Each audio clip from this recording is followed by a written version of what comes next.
You know, I do have to say, there was a lot of amazing things shown at the Nintendo Direct for the Nintendo Switch 2. GameCube on the Nintendo Switch. Finally, we can play Wind Waker and even Pokemon XD Gale of Darkness. We have a new Mario Kart open world, a new Donkey Kong, and more. It's it's the stuff that we learned after the Nintendo Direct that really sucked.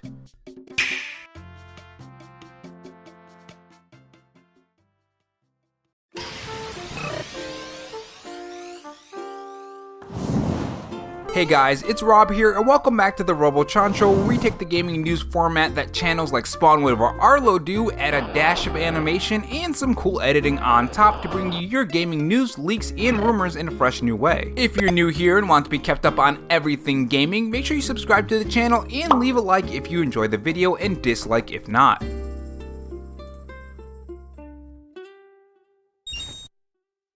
In this video, we are going to talk about some of the crazy good news that we got from the Nintendo Direct and even some of the smaller details that some people may have missed. There was quite a lot of info in this Nintendo Direct and even after it, so this is going to be multiple videos on a wider range of topics. I also do a lot of editing, animation, and even lip syncing if I can find the time on these videos, so that takes a little bit longer.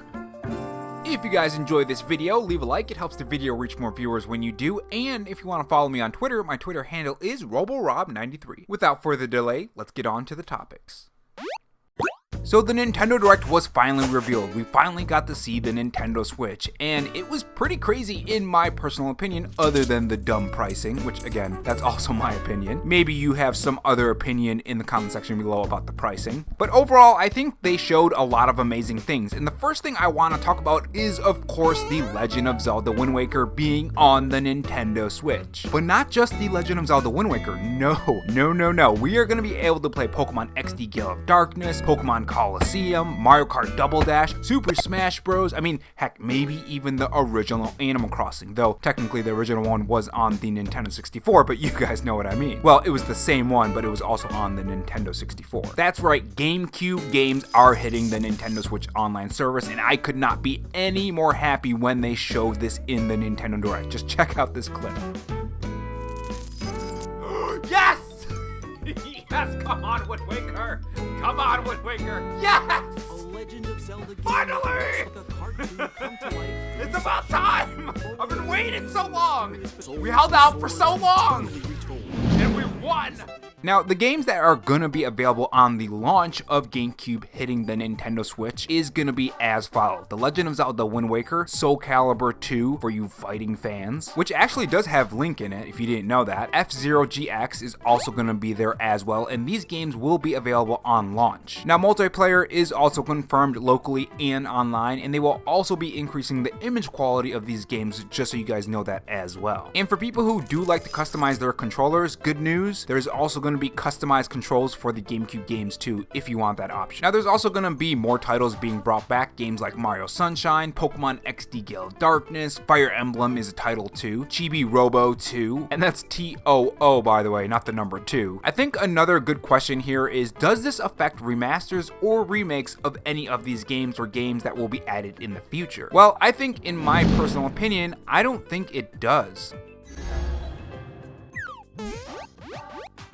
The reason why I say this is because games like Mario Sunshine are on there, and Super Mario 64 is already on the Nintendo Switch online service. That game was in the Super Mario 35th Anniversary Pack, along with Mario Sunshine. Plus, the fact that the GameCube games are even added in the first place is also a reason I think they're still going to be doing remasters HD games of those like Wind Waker and Twilight Princess HD. Feel free to disagree with me in the comment section. Now, they also announced a new GameCube controller that is wireless and also contains that C button that is on the new Joy-Cons for the Nintendo Switch 2. All of this is going to be available when the Nintendo Switch is released, which is going to be on June 5th, by the way. Now, something pretty important here, people who have the Nintendo Switch Online Expansion Pack, you will also be able to purchase it on June 5th, but if you don't have that, you will not be able to purchase that on June 5th, which I'm assuming there's going to be a later date. I'm assuming this is to stop scalpers. I guess we'll see if that's even effective in the first place. I will be doing videos for restocks on this too, so if you do miss it, make sure you're subscribed and check out my channel when I do upload the news on restocks. Now, if you don't care about all the information for the upgrades for various Nintendo Switch games, specifically The Legend of Zelda Tears of the Kingdom and The Legend of Zelda Breath of the Wild, click the top right corner of this video. It's a video on Mario Kart, and if it were to be open world, what kind of things should they add in it? It's pretty relevant now that it actually did happen with Mario Kart World, and if not, let's keep going. Oh, and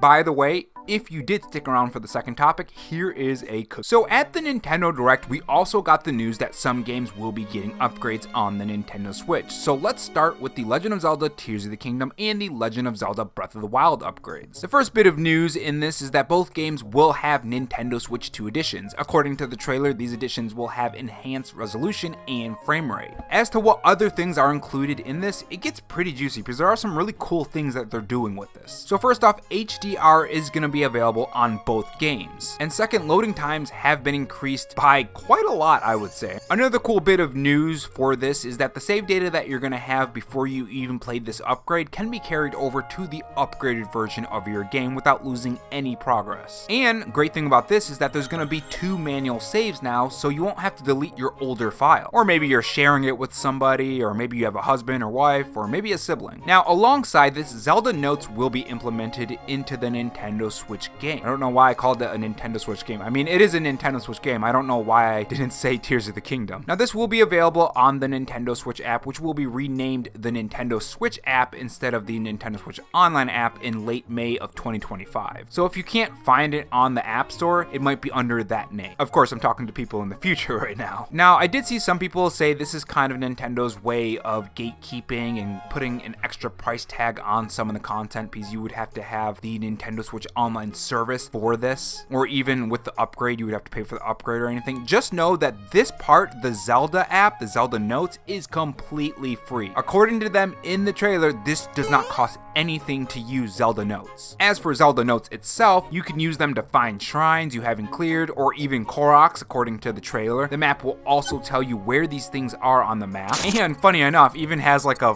version of Siri, which is pretty funny and honestly pretty cool. Check it out. Now, on the video, they also show other things that they didn't really mention in the trailer. If you pause it, you can see different icons for different percentages on things that you've collected or been to. So things like shops, stables, cave entrances, and a lot more. So the app is pretty cool for people who want to get like 100% on all of these things, and it's a good way to track that. I'll also make a video on this app too, so make sure you're subscribed and have that bell on for that. Now, the cool thing about this app too is that they added new story content called voice memories in certain locations around the game. These can be found with the navigation on the app too, and for those wondering, these actually weren't in the game previously, which is just kind of cool. You know, it's something extra on top of what we already have in the game. And again, it's free. You don't have to pay any money. You don't have to have the Nintendo Switch Online service to use it. So it's kind of cool. What I find really interesting, specifically when it comes to the voice memories, is that there's going to be 2 extra characters on top of Zelda's character. So I'm really curious on where we go with that. But another cool feature is being able to save your creations that you make in Tears of the Kingdom too. Again, TOO, not the number 2. Like, if you guys haven't seen that one video on Twitter where it's Godzilla and he's destroying everything, I hope someone puts that on the app because I really want to play with a Godzilla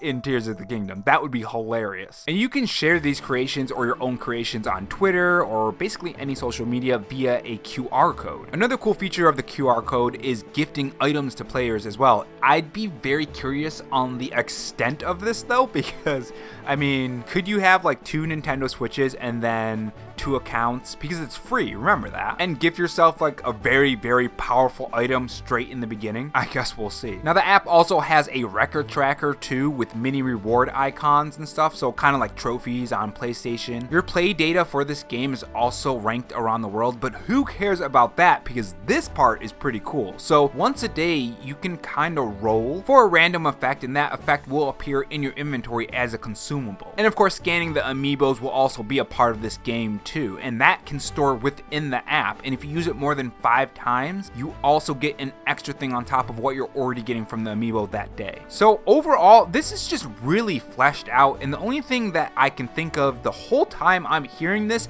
is, holy cow, this would be amazing in Animal Crossing. I feel like this is really going to be used in those type of games really well, and I do hope that like other developers make things for their games like this, because I feel like there's a lot of potential here. Like the new Tamagotchi game could use this in some way, shape, or form. Now, as for pricing of the upgrades for The Legend of Zelda Tears of the Kingdom and The Legend of Zelda Breath of the Wild, if you already own the games, you can purchase the upgrade as a separate I don't know why I said purchase like that. Let me try that again. As a separate purchase. Now, as for that price, the pricing, at least in Japan, has already been revealed, which you can convert into other currencies and figure out what they're going to be pricing this in your region. This is what Nintendo Life had to say on that news. According to Nintendo's Japan website, players who already own a game and want to upgrade it can expect to pay between 1,000 and 2,000 yen, which is estimated to equate to about $10 in US dollars, by the way, to 15, or the regional equivalent. Prices will seemingly vary from game to game, with upgrades of Switch titles like Kirby and the Forgotten Land and Super Mario Jamboree listed for 100 yen more than Zelda Breath of the Wild, potentially converting to around $20. And they also do make an important note. They say that Nintendo has also confirmed Switch Online Expansion Plus pack owners will also be given access to certain upgrade packs at no additional cost. So there are going to be some that you're going to have to pay even if you do have that expansion pack. But as far as this video concerned, all you really need to know on the pricing of those is that the pricing for these two games are going to be $10 to $15. It seems like it's going to cost about $10 when it comes to these two games. Potentially Zelda Breath of the Wild $10 and The Legend of Zelda Tears of the Kingdom $15, because both are different prices in terms of yen. But keep in mind that when it comes to these two games, you'll also be getting those free with the expansion pack. And that is all the news on the Zelda upgrades and the GameCube information. This video is running pretty long already, so I'll cap it off right there. More news and details from the Nintendo Direct I'll also be covering in future videos, again like I said in the beginning of the video. So make sure you subscribe for that, and also let me know what you guys think about the Zelda app and the pricing, of course, whether it be the games for the upgrades or even the pricing that we're going to be talking in future videos. And of course, what games do you want to see added to the Nintendo Switch Online service? Let's see your wish lists, guys. And if not, on your way out, make sure you subscribe for more videos and also have that notification bell on. And if you want to support the channel in any other way, there is my Patreon and Twitter account in the pinned comment if you're interested in those. Oh, and also have this donut if you're still sticking around for me rambling. Thanks for watching, guys, and remember, stay safe, stay charged, and have a good one.